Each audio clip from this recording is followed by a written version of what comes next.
here of Into the Squared Circle podcast, and welcome to the AEW Dynamite review. I will give you guys my top 4 this week.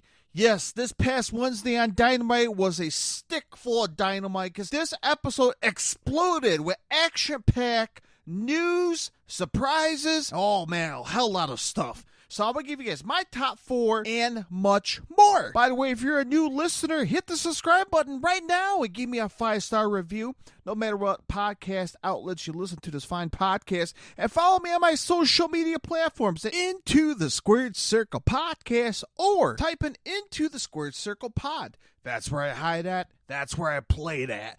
Also, check out my secondary podcast, which is called A Lesson in Headbanging Podcast with GBs. That's right. If you're a fan of rock, hard rock, and heavy metal, go check it out right now. A Lesson in Headbanging Podcast. Yeah, we'll be talking about new music Friday, new tours in the world of rock and heavy metal, and the news, and so much more. Check it out right now. But right now, let's talk about my top 4 AEW Dynamite highlight moments of this past Wednesday on TBS, right here on Into the Squared Circle Podcast.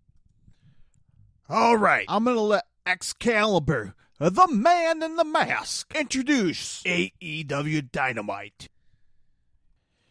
That's right, my friends. It is Wednesday, AEW Dynamite. Another week, and it was an action-packed Dynamite. I gotta say, it was a pretty shabby episode this past Wednesday on TBS. But right here on the show, I will give you guys 4 top highlights this past Wednesday. So if you haven't watched AEW Dynamite, hopefully I'll give you a quick rerun, at least my top 4. And each 4 will have audio, okay? So if you're a fan of AEW, and you haven't watched it, spoiler alert, do not listen to the podcast, stop it, and watch Dynamite. If you don't give a rat's ass and you just want to listen and see what the hell's going on in AEW land, feel free to stick around and listen through the audio. And let's start with Exhibit A. That's right, my friends. We'll kick off my number 1 out of the 4 highlights of Dynamite. Let's hit the play button right now on the very first clip of the highlight of AEW Dynamite for June the 14th of 2023.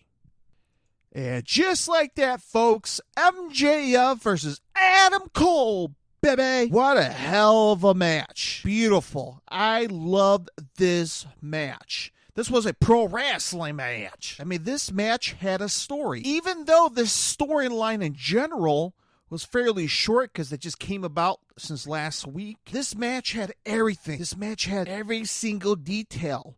It got myself off the couch and yelling at the damn TV. You don't see that often from me. You son of a beep! That's how good this damn match was. My favorite part in this match were MJF did the bionic Macho Man elbow from top of the turnbuckle onto Adam Cole, baby, who was laying on a table outside of the ring, which was beautiful, picture perfect. And what I also love about this match is there were 2 separate incidents with the ref, okay? So the first one, the ref got pushed into by accident, all right? And what happened was MJF grabbed the world title. He got in the ring. He was ready to strike Adam Cole with the title, and the ref was slowly working his way up, unconscious from being pushed from Adam Cole and MJF. So what MJF does as a weasel heel, he threw the belt into the hands of Adam Cole, and then MJF laid on the ground and made it seem like he was the one that got hit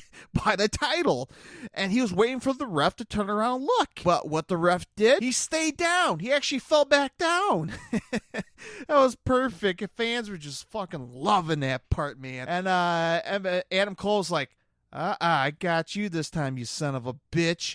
And he hit MJF right in the head with the title. Threw the title out, pinned him. 1, 2, kick out. And fans were just losing their damn mind. How did MJF kick out from being smacked in the head by his own title from Adam Cole? Well, this time the ref was focusing on Adam Cole. While that was happening, MJF brought out his Diamond Dozen ring, the ring he wears, put it on his finger, and right when he's ready to strike him, Adam Cole that is, in the forehead with the ring, the ref saw the ring and turned around and stopped him and took the ring off of MJF's finger and said, nah, brother, you ain't cheating this time. So, you know what?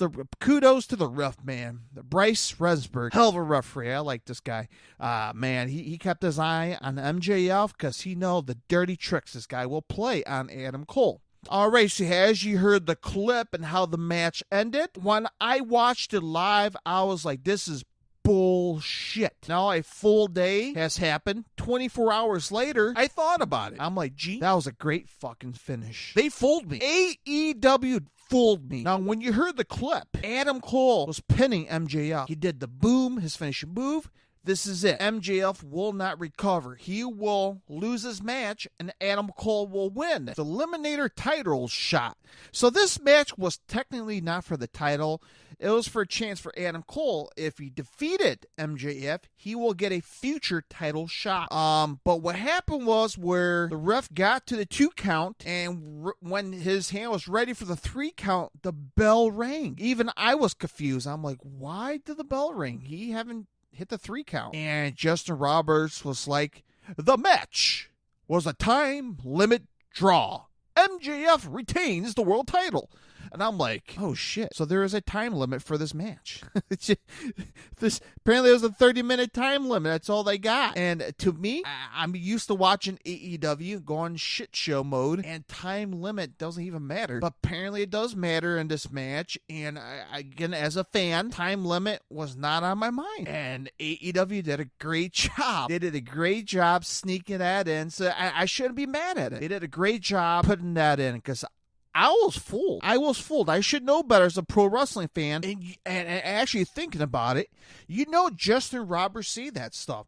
This is a 60-minute time limit match for 1 fall, or 30-minute time limit for 1 fall. So I should know. He says that. I just don't pay attention. But yeah, man, that ending fooled me, and I liked it. Despite MJF winning by a time limit draw, by the way, Adam Cole grabbed the mic and he's like, 5 minutes. Fans are like, yes. MJF was like, no. He rolled out the ring, grabbed his title, and left. Beautiful. I see a future storyline between both men. By the way, Forbidden Door. Next Saturday, which I believe it's on, let me get the exact date, June the 25th. So next Saturday, June 25th, Hiroshi Tanahashi, one of the veterans and New Japan Pro Wrestling, challenge MJF for the world champion at Forbidden Door. Now, Renee Paquette did a backstage segment to MJF after that video. She was like, MJF, do you accept the challenge with Tanahashi at Forbidden Door? And MJF was like, nah, it's not happening. And I will do another no-show again to Tony Khan. Not like it never happened in the past before. Wink, wink. That's it. But the match is booked, though. There's a graphic. MJF versus Tanahashi at Forbidden Door. Hell yeah. I am set for that match. So let me know what you guys thought about this match. Adam Cole versus MJF. That was a hell of a pro wrestling match. Do you agree with me or not? Did you enjoy it or not? Into the Squared Circle Podcast on Twitter, Instagram, and Facebook. Discuss. Talk to me, baby. Talk to me. Okay, let's go to Exhibit B. Let's head on to number 2. Highlight out of the 4 of AEW Dynamite this past Wednesday on TBS, June the 14th edition of 2023. Let's hit the play button right now. All right, my friends, there's your highlight number 2 right here at Into the Squared Circle Podcast. What'd you guys think? We've seen the confrontation between Chris Jericho, the Wizard, Le Champion, Le Sex God, the Hermit. I don't know, just making up shit here. Chris Jericho confronted Sting. Ooh, this is the first time both men are face to face meeting in the ring. And I thought about it here for a second, folks. I thought about it all day today during the workday. Have we ever seen Chris Jericho and Sting in the same ring in WCW? Have we seen Chris Jericho and Sting in the same ring in the WWE? I thought about it. Both men were both in WCW. Both men were in WWE. Sting was in Impact Wrestling, of